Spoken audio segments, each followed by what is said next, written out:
This is KJ and Lyons. KJ Carson and John Lyons right now on WEEI.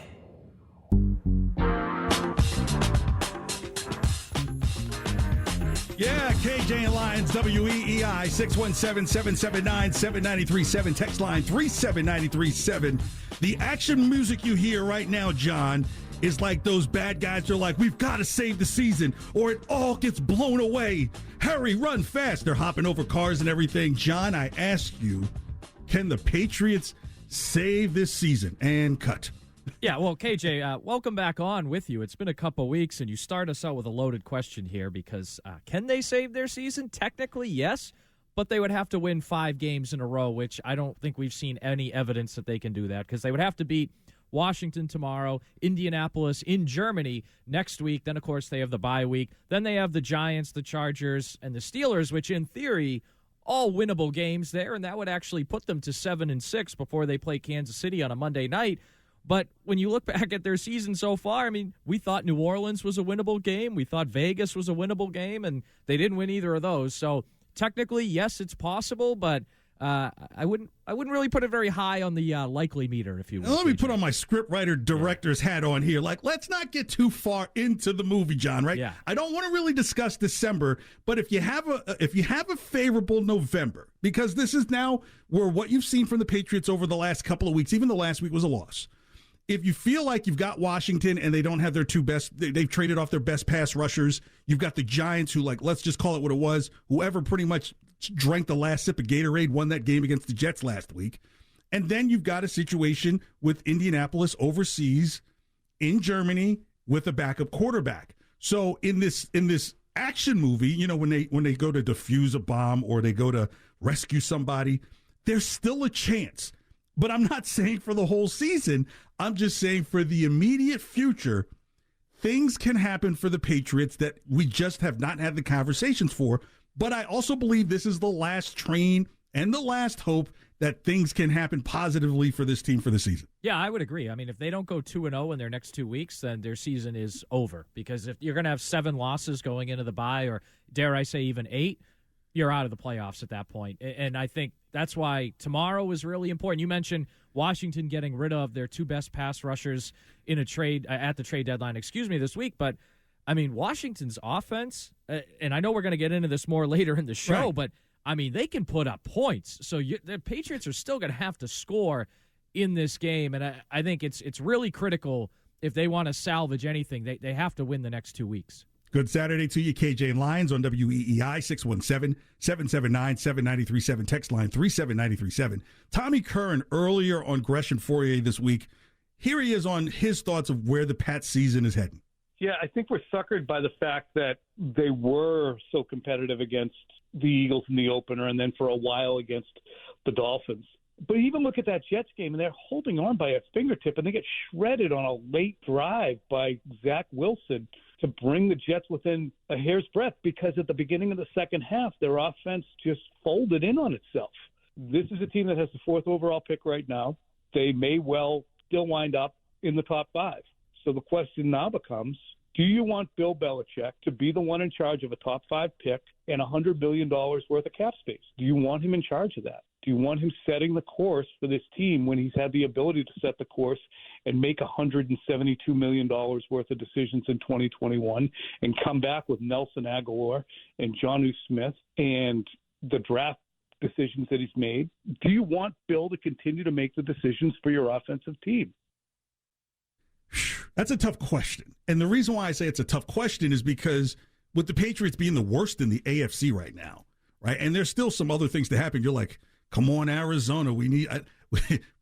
Thank goodness they're not putting Kyler Murray in there, right? So there are some things going on in the NFC that you wonder, hey, could it? Because if the Patriots end up at 5, and there are 2 teams that need quarterbacks ahead, then do you really? I think the question would be, do you expect Bill to make a move to watch this, trade up to go get what you need? And we'll get into the quarterback conversation of Drake May and Caleb Williams later. But I think when it comes down to, we're talking about, can they salvage the season?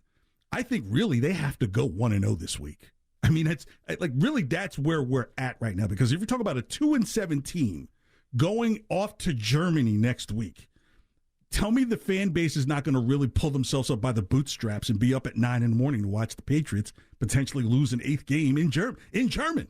Yeah, and with the Patriots going forward, too, we talked about salvaging the season. Like, the best-case scenario, the ideal scenario is, hey, they fully salvage it and they make the playoffs. But, KJ, I think a close second. That's a dream scenario. Yeah, a close second to me. And if you're a Patriots fan, especially if they lose either of the next 2 weeks, you should be really rooting for this, is if they get a top 5 pick, but Mac Jones plays great the rest of the season. Because then you can take that top 5 pick and draft the best offensive tackle available or Marvin Harrison Jr., and then you're really in much better shape than you are right now. Yeah, but do you think Mac Jones is a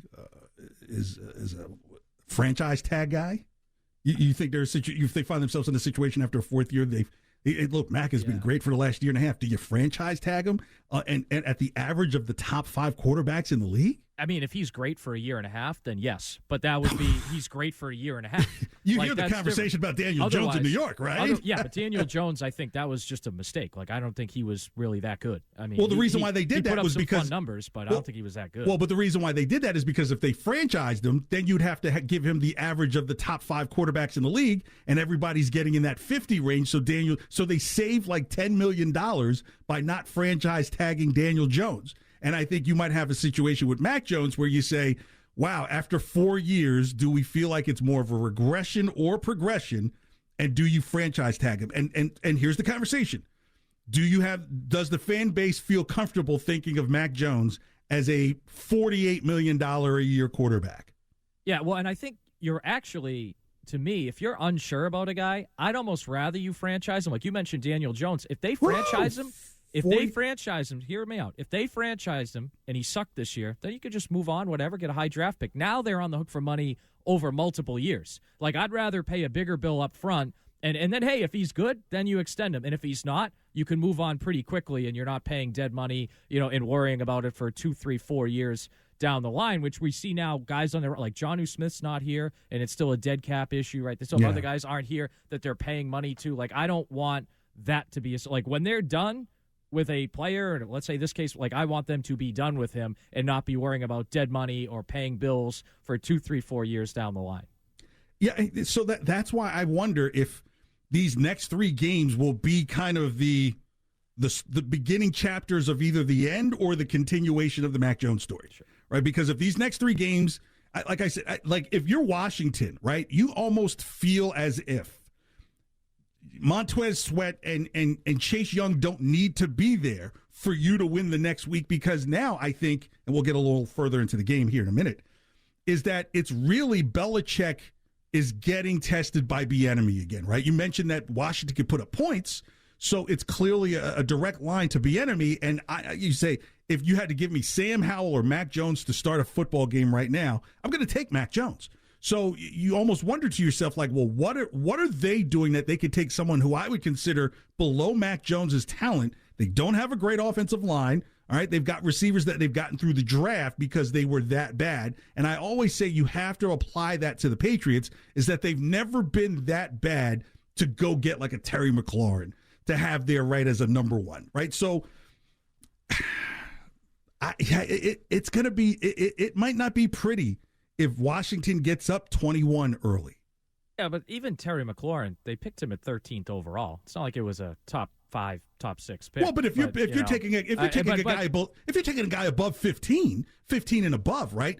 Yeah. You're now in an area where, okay, when we pay out a bonus, when we pay out like their contract and how extension looks, it looks different than, say, a Deebo Samuel in the second round or DJ Metcalf in the second round. So, yeah, I mean, the Patriots, look, what Mac Jones was, what, 13th? 15th, yeah. Right? So and Gonzalez, they had a higher pick and traded down to 17 to get Gonzalez, too. Right. So the Patriots haven't even been at 13th, and I don't know how long they have.